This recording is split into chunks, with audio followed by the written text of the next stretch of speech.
Hello again and welcome to another Shadron tutorial, and this time I have decided to try out a slightly different format. So I will type and do the narration at the same time, hopefully in one take and without any post-production. So the quality will probably be a bit lower, but this should allow me to make more videos, so please let me know if you like it this way or not.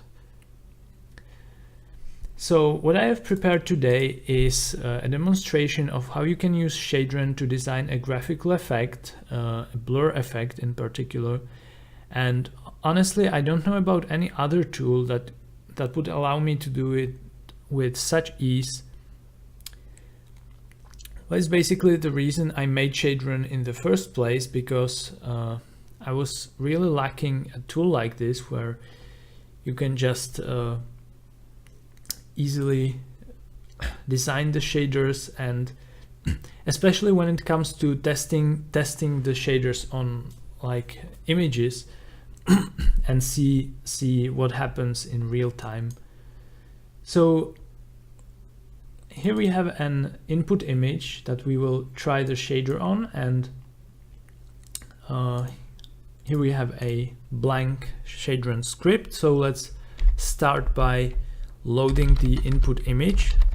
So it is called julia.png. So that's done. And now we want to apply the blur on this image. And a popular way how this is done is basically that the blur is first applied in the horizontal direction, and then on the result another blur pass is applied in the vertical direction. So let's start with the horizontal by creating a function for the horizontal blur. And what this function will do is basically take several samples of the image and return their average. So let's create a variable for the total color, which will be just 0 in the beginning, and we will make a for cycle which will go over the samples, and it will start at minus a given number of steps. So let's create a parameter for the total number of steps, and it could be 8 initially, and let's go all the way to plus steps, including the last one. So here will be lesser or equal, and increment the step. So in each step we have to compute the texture coordinate, which will be basically the base coordinate plus, since we only want to shift it in horizontal direction, we will multiply by a vector which is just 1 and 0, and we will multiply by the current step.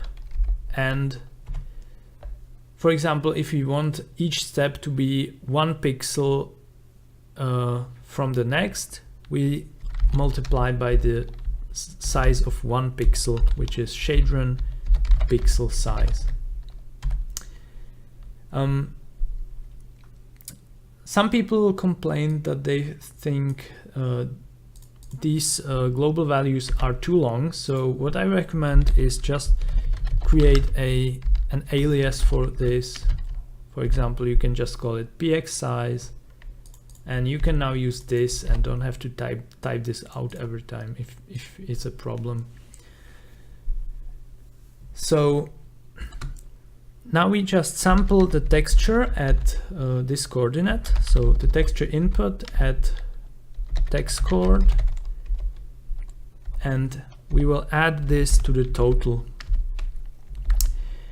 And it is also important so that when we get basically out of bounds, so that we don't wrap around to the other side, we also need to set the image mapping to clamp.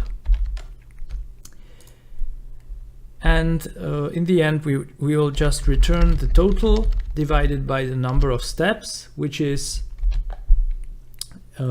steps in the negative direction and steps in the positive direction, and the middle 0. So that is 2 times steps plus 1. And this should be converted to float. So let's create the image for the blur, and this will be based on the hBlur function, and we want it to have the same size as the input, of course, so like this. And now we have the image blurred in the horizontal direction.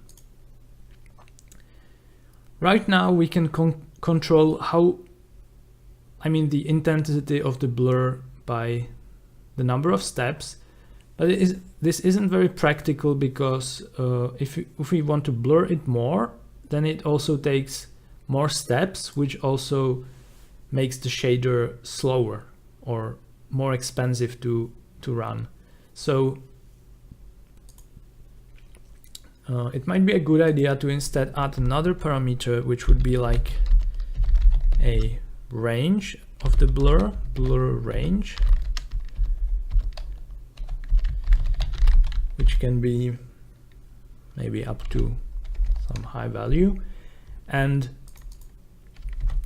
instead what we do is divide the current step by the total number of steps and multiply this by the blur range. So this way we can have a fixed number of steps and control how blurred it is separately. So if you choose the number of steps too low, and you will see that the image will be there is this kind of ghosting where you can see the individual samples. So Shadron actually allows you to fine-tune the optimal number of steps so you can think about how large of a blur range you will probably need, and based on that you can select the optimal number of steps where it is still where it looks still pretty good. So now that we have the horizontal blur, now would be a good idea to add the vertical blur. And if you have been paying attention, you probably noticed that the only thing different about the vertical blur would be that here this vector would be, instead of 1 0, it would be 0 1. So instead of just copying the entire function and naming it the vertical blur and just changing this to 0 and to 1, I don't really like when there is this kind of duplication of code. So instead what we can do is to pass this vector as another argument called the direction, and just name it blur.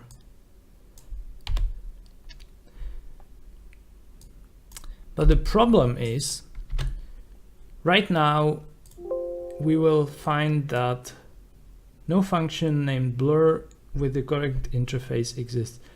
Now the blur function doesn't have the correct interface to generate an image, because to generate an image the function only has to have one argument, the coordinate.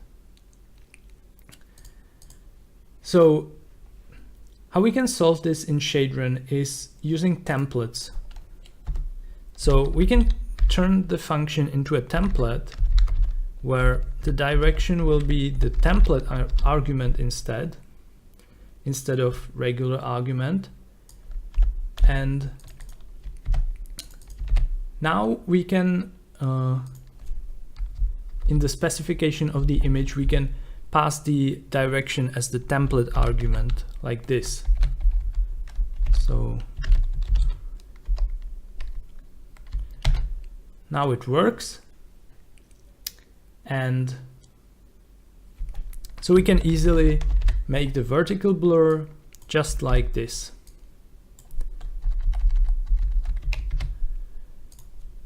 Okay. But the problem is that we don't want the vertical blur from the original image, but we want it from this image, so that it is the combination of both blurs. So here the texture name is fixed, so again we can add another template argument, the name of the texture, and instead sample that, and pass here the name of the input image, and here the intermediate horizontal blur image.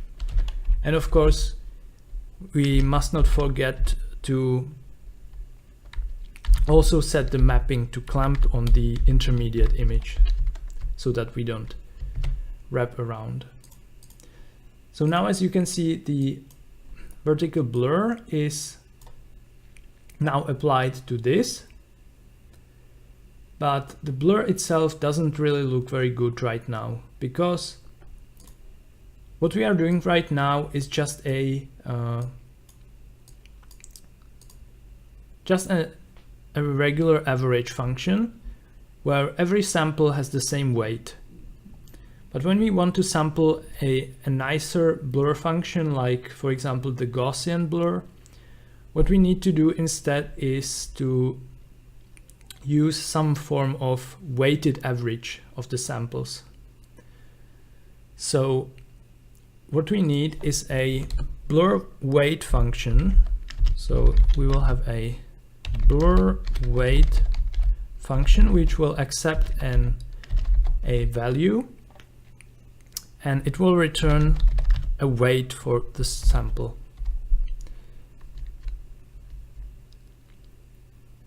And at each sample we will also compute the weight for that sample, which will be blur weight, and here we will use the current step divided by the total number of steps. So this will be a value between -1 and +1.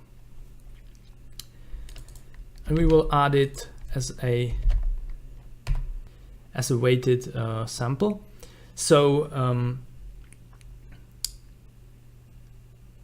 what we need to do now is to, instead of dividing by the number of samples, we need to divide by the total weight. So let's also keep track of the total weight, and in each step add to the total weight the current weight, and after that divided by the total, of course. So now if we, instead of 1, if we return for example 0.5, it doesn't matter, because we always find out what the total weight was.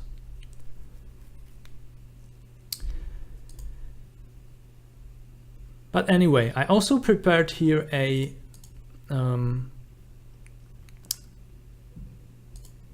function to render a plot of a function. So if we include that,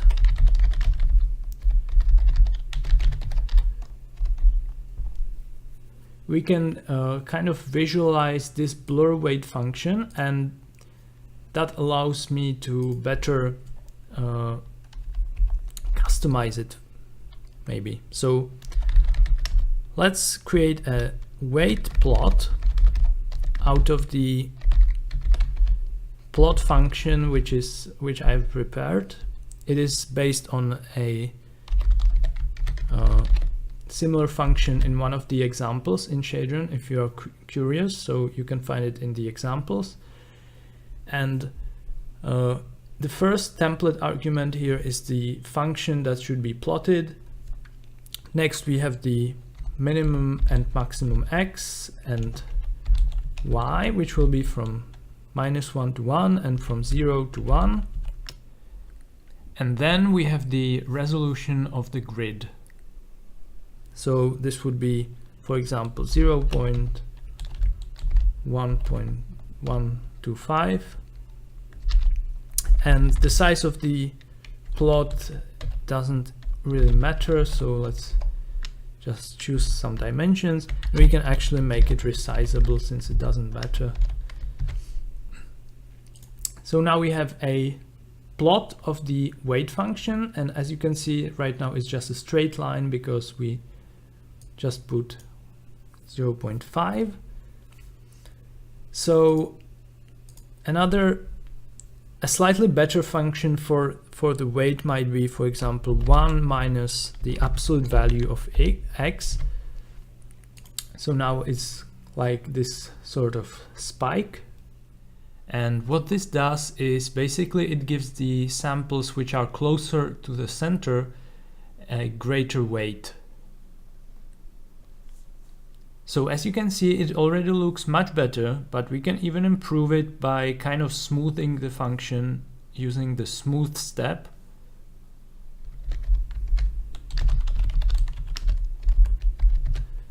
So now it is like a smooth function.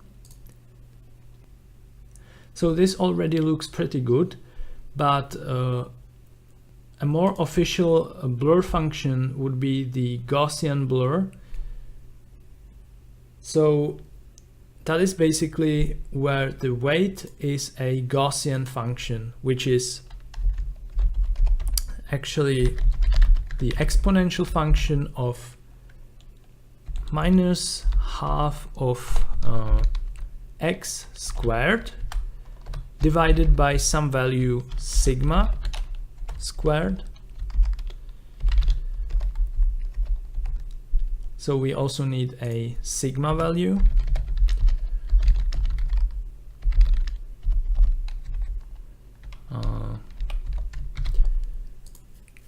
So this would be the Gaussian function, and you can adjust the sigma value to make it either wider or narrower. So you probably want to make it so that it is almost 0 at the edges. So probably a value like this. And now we have a Gaussian blur. So let's actually call it that. And that's it. So this is the finished blur function or graphical effect.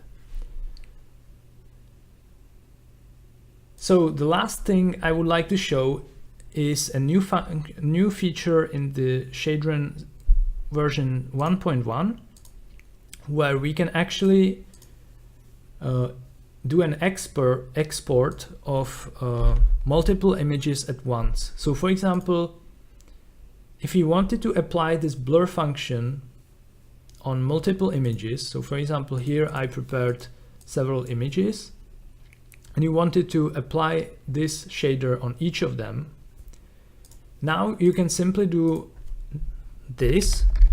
You can create an export which is called PNG for each, and we will export the Gaussian blur image, and we will export it as output / something.png, and here the question mark is a wildcard, and we specify the input image, the name of the input image, and input / something.png.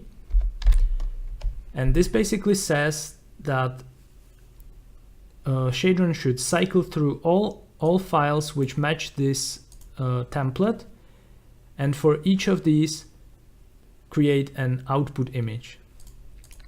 So now if I run this export, so for example, so you can see it, when I run this as an export, it will load each of these images, apply the blur, save it, and now we have an output folder of the blurred images, as you can see. So I think this is a very useful feature. And lastly, I would like to also show that now it is possible to run the exports without even needing to interact with the user interface. So you can close Shadron as the regular program, and if you want to generate these outputs, now you can just open the command line, and if you have Shadron in your path variable, you can just type Shadron. Yeah, so the console variant is called Shadron, and here you just specify the name of the script, and when you run it, it will just run the export and produce the outputs, and you don't even have to interact with the user interface. So that's also a new feature of Shadron 1.1. So that is it for today. I hope you liked this video, and see you next time.